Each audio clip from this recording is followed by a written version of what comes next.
I got a new toy, and yes, it's the newest Jeti radio, but why? I want to show you a bit what it's like to own the new Jeti DS24 version 2 and also compare what's the difference to the older version. Do you need it? Do I need it?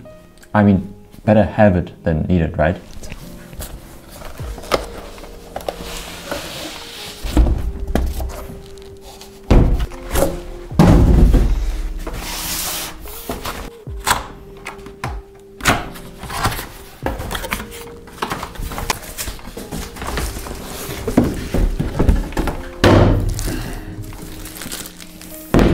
I did not even open it, so that's literally the first time opening it.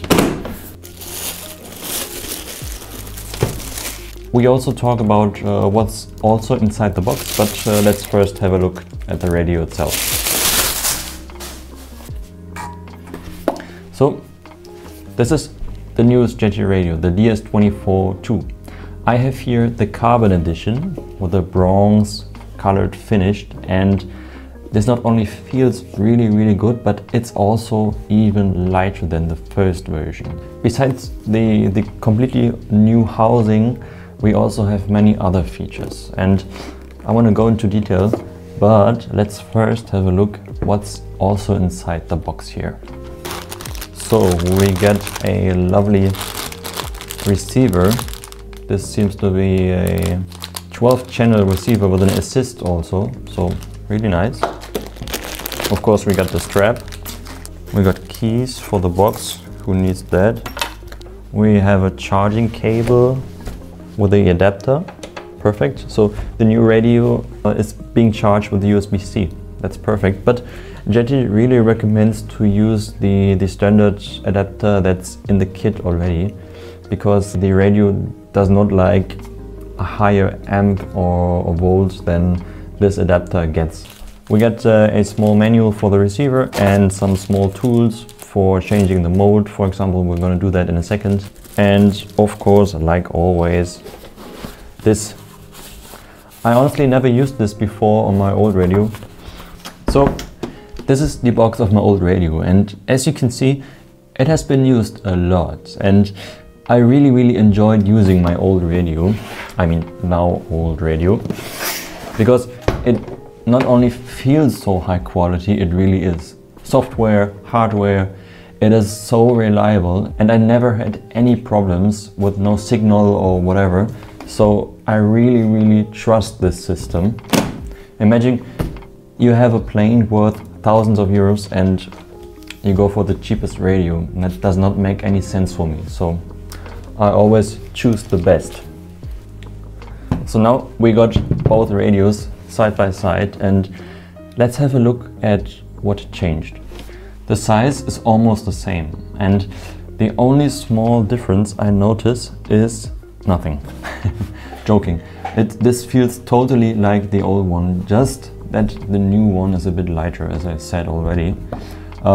Looking from the back side, we can spot some differences. Not only does my old radio have an original signature of Tyler Perry, the newer one also does not have these potentiometers up here. Honestly, I never used them, but what I have always used on almost every plane were these buttons and these sliders. Looking at these from the side, you can see that the old one also has this potentiometer here, but you were not able to change the position of it. But now with a tool you can change at what angle this should be operated with, and I really like that. And also here, the feedback, you can already hear it, is much bigger. So you really feel the end, the middle and the beginning of it. The radio still has the aux output for your traditional headphones, and next to it the USB-C charger. The radio has all new buttons, new switches, new gimbals, so overall the whole radio has been redesigned. And what's the most interesting part for me is also the software. Let's have a look at this. Having both radios side by side, you don't see that much of a big difference. Obviously the new Jeti logo down here, a different speaker, and of course the much bigger screen. Also, you are now able to rotate the gimbal itself, whatever feels best for you. That was not possible on the old radio. For changing mode, or for example changing the spring tension and the feedback of the gimbal, you can now do that from the front with a special tool that Jeti provides with a radio. You simply go over to the gimbal, remove this cover, and then you can see many screws. The manual describes in a very detailed way what screw is doing what, and you can change the mode and also the spring tension, the feedback, as I said, from outside. You don't have to open the whole radio. This simply clicks back and is being held with magnets again. First look at both screens. We have the exact same model opened, and we can immediately see that all the telemetry data is much bigger now. Of course, thanks to the bigger screen, but also the icons are bigger.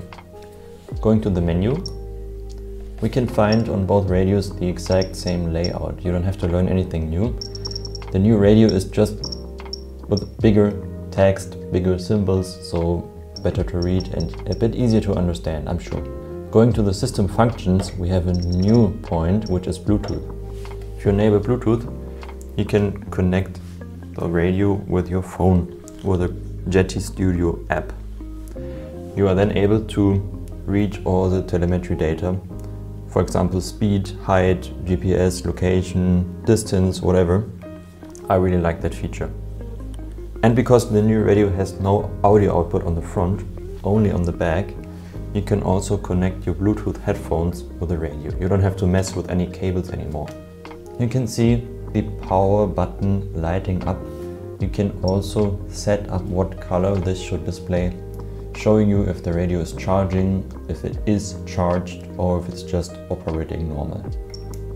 Not only a custom airplane picture can be displayed, but also the background and main theme color, which goes from normal colors to also darker versions of it. I really like that. That gives the whole radio a very clean look. So the software offers some great new features, but some of you who already used an older version of the Jeti radio might be wondering, like, how do I get my old saved models to the new radio? That's pretty simple. They have a manual for it, but I want to show you real quick how that works because it's really simple. So first, what you want to do is to connect your old radio to the PC. The old radio came with a small mini USB cable, and we can just use that. And yes, my PC has a spoiler, of course, so it's a bit faster, you know. Just like this. Activate USB.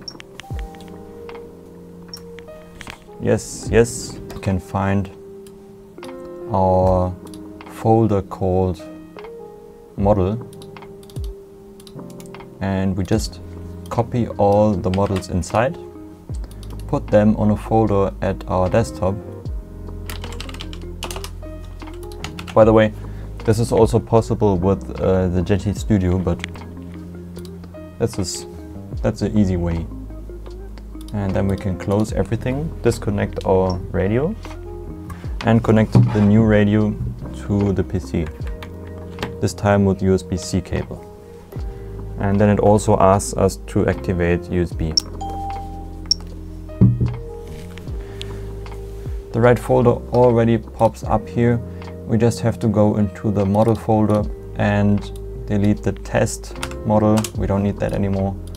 And transfer the files from our old radio to the new radio. And that's it. If you used some DIY audio files or pictures on your old radio, they will work with the new radio, but you also have to copy them the same way. So pretty simple. Let's go back to the workshop. So as you could see, getting the planes from the old radio to the new radio was really simple. And it just works if the layout of the switches and buttons is the same compared to the old radio. And then the only thing left to do for you to go out and fly is to rebind all the receivers you were using in that plane. The only question left now is, do you really need that radio? You probably don't if you already own the version 1 of this, like I do, but I just wanted to have it, honestly. And the other question, what do you need in this hobby anyway? It's all here for enjoying, so I will enjoy the new features of the radio. You can see the air tractor behind me. The engine problem should be fixed now, and we're just waiting for better weather to test and fly again. And thank you for watching. I hope you got a small inside view of the new Jeti radio. If you want more, you can just follow me on Instagram, check the profile, link is down here. Have a nice Christmas time and see you next year.